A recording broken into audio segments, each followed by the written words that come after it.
No, use this as your time. she'll dock me. Yeah. Alright. Alright, ready, set. Yeah, ready and go. Alright everybody, so I am Dr. Mark, as you guys all know. So the presentation I'm going to do today is a presentation on behavior-based safety and HOP and how we can kind of synergize those. And I'll get into a little bit on why I'm doing this. So for introductions, which is, kind of silly for this room, but you guys all know who I am. I've been with Marathon since 2014. I have an operations background. I'm also a lieutenant on the ERT, as you guys will know. Some fun facts about me: I've got 3 kids, been married for 15 years. I'm also a municipal firefighter for the city of Rockwood, and I've played guitar for several incredibly unsuccessful bands. I promise you've never heard of us. So BBS versus HOP. So this is the landscape we're kind of in right now. I'm going to have a seat. Over here though, for the camera. The camera's over there on my phone. Don't bump it. This is the landscape we're in right now, and for those of you that were on the town hall meeting yesterday, this is actually kind of ironic that this is what I'm doing the presentation on. So when you do a Google search of BBS and HOP, you don't really find a ton of how one complements the other or how one can work with the other. You find a lot of one versus the other. I don't think that's necessarily true. At least for how Marathon wants to use both processes, I think they can easily be blended. You just have to do a little bit of work. So that's what this presentation is going to be on today. So just a little bit of background on our process. We've had BBS here for 25 years, as a lot of you know. Some of you are prior facilitators and have been involved in the process. So for 25 years it was known as the Circle of Safety. Recently we decided to rebrand it. We've kind of gone through some struggles. A lot of it was post-COVID struggles. The observation process is very interpersonal, and for a little over a year, close to 2 years, we went to a lot of non-interpersonal contact, right? No masks, no extra meetings, no anything really. So at least for a year. So kind of coming out of that, it knocked the wind out of the sails from the observation process, so to speak. We're getting a little bit better, but talking to some facilitators in other companies and other facilities, they actually recommended the rebrand to me, saying that it worked for their process. One guy in particular, he was the facilitator for his company for 20 years. He said he rebranded their process 4 times, and every time it worked. So you get a little bit of interest, and then you get the peaks and valleys. So we're kind of in a valley now, hoping we get to the peak here pretty soon. But I don't believe in change for the sake of change, but I do think if you haven't changed a ton over a long period of time, it might help. So it's kind of an experiment, and we'll see how it goes. So a history of BBS in Detroit. Since instituting it, we've basically proven it works, right? So here's where we started doing observations, right around 1999. And you could see the OSHA recordable injury rate kind of drop off. And this is a couple-year-old chart. I haven't got an up-to-date one, but the last date there is 2020. But the chart kind of speaks for itself, right? You get peaks and valleys. These are usually turnaround years. So as your man hours go up, your work goes up, your injuries go up. But for the most part, we've been able to keep the OR, IR, the OSHA recordable injury rate down. And that's by focusing on behavior. That is by behavior-based safety focusing on behavior.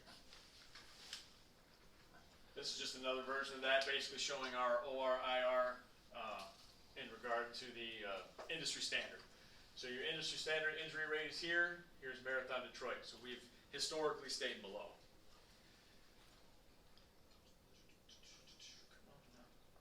So what is BBS? So once again, a lot of you guys in the room already know what it is, but just a brief overview of the core principles. Behavior-based safety focuses on worker behavior, and in the context of BBS, behavior is an observable act. So if you were doing an observation and you observed that, would you think that's safe? No. No, right? Somebody actually said yes. The ABC model is another core principle of behavior-based safety. And a brief overview. You have the antecedent, the behavior, and the consequence. So the antecedent is something that happens before the behavior. The behavior is the observable act, and the consequence is what happens after the behavior. And consequence drives behavior, specifically assume certain positive consequences. So if you know the result of your action is going to happen soon, you know that consequence is going to be positive and it's going to happen now. It's basically it's what's going to drive you to do what you do, good or bad. And the biggest part of it is no name, to me, is no name, no blame. And this underlay here, this is our management commitment letter. This is something we send out every year to the management team. They read it, agree to it, and sign to it. Basically, this says, at no time in any observation will there be punitive results from an observation. So if I'm observing Chris out in the field and he does what we consider a life critical, we use the observation process to stop the job, we address it, we mitigate it, and we roll on. And there's no punitive action. That's the whole no name, no blame thing. So I believe that is a very important part of our process. It basically, speaks to the management's commitment that they will adhere to that. So HOP, real brief overview of HOP principles, and this is stuff that I've kind of had to learn recently on the fly. HOP focuses more on systems as opposed to worker behavior. And they break systems down into 4 different areas, I guess. Simple, complicated, complex, and chaotic. And obviously the more you add to the system, the more likely you are for the injury because the more intangibles there are, right? They use like a gear system as your simple one, and a job site with multiple working parts as a chaotic system. You have multiple guys working on multiple pieces of equipment with multiple points of injury, yada, yada, yada. Drift and accumulation is another core principle of HOP. And the best way to describe this in brief without going down the rabbit hole too much on it, you have the start of the job and the completion of the job. That's the black line here. And then you have hazards of the job, hazards of the work that are always there. The farther you drift away from that line, the closer you get to a worker or employee injury. So in the case of operations in a refinery, say we're shutting a unit down or prepping a piece of equipment, we're following a procedure, right? So the procedure says if you start here and end here, you will have a safe, complete task. When say you get here and a bleeder is plugged or a valve doesn't close, well, now you get a little bit of drift. And the farther you get that drift, the closer you get to the hazard. And when people and hazards come together, that's when you have an injury.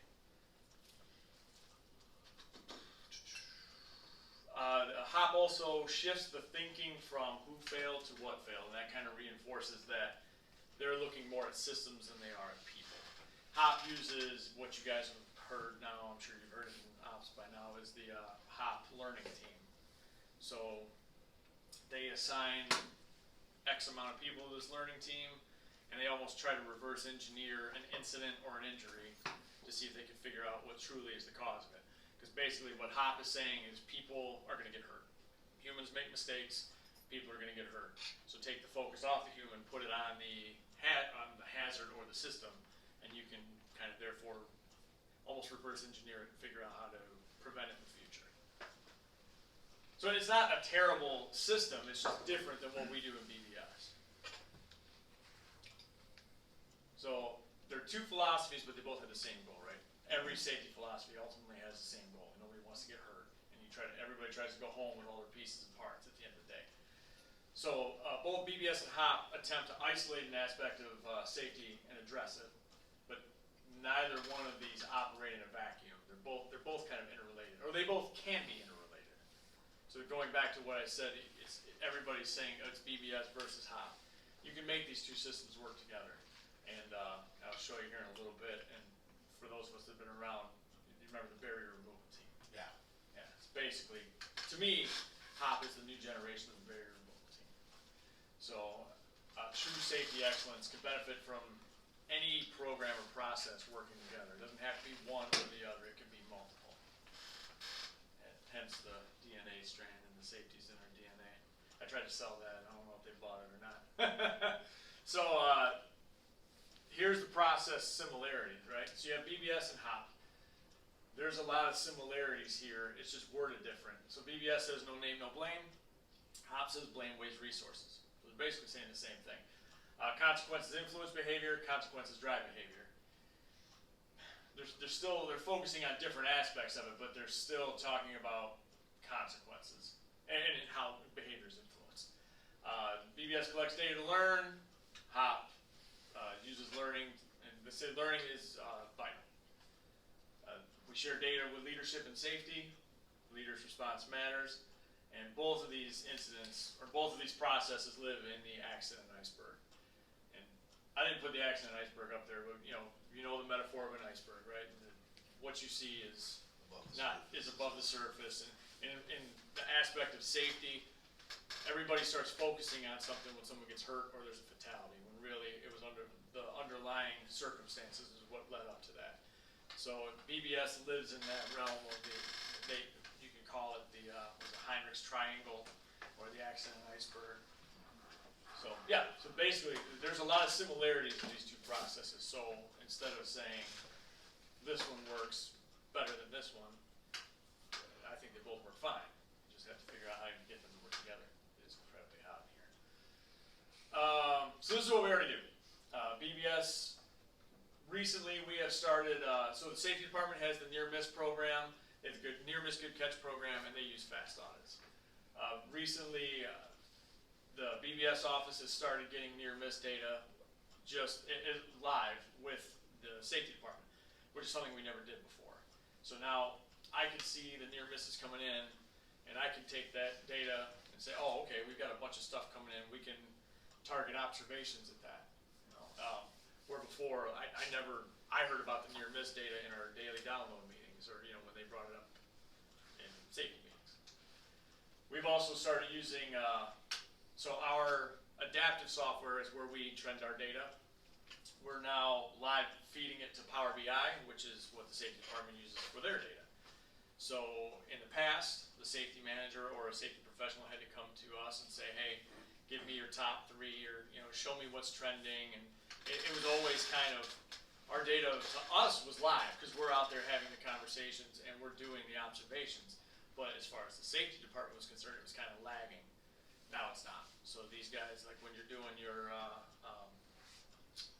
contractor meetings, you can pull the data just as fast as I can. And BBS we also started doing at-risk ranking to kind of help us identify SIF potentials, which is a severe injury and fatality. We rank them as low, medium, or high severity injury, potential for high severity injury, which is something very similar to what the safety department does now with the 1Ps, 1As. So that's what we're doing now.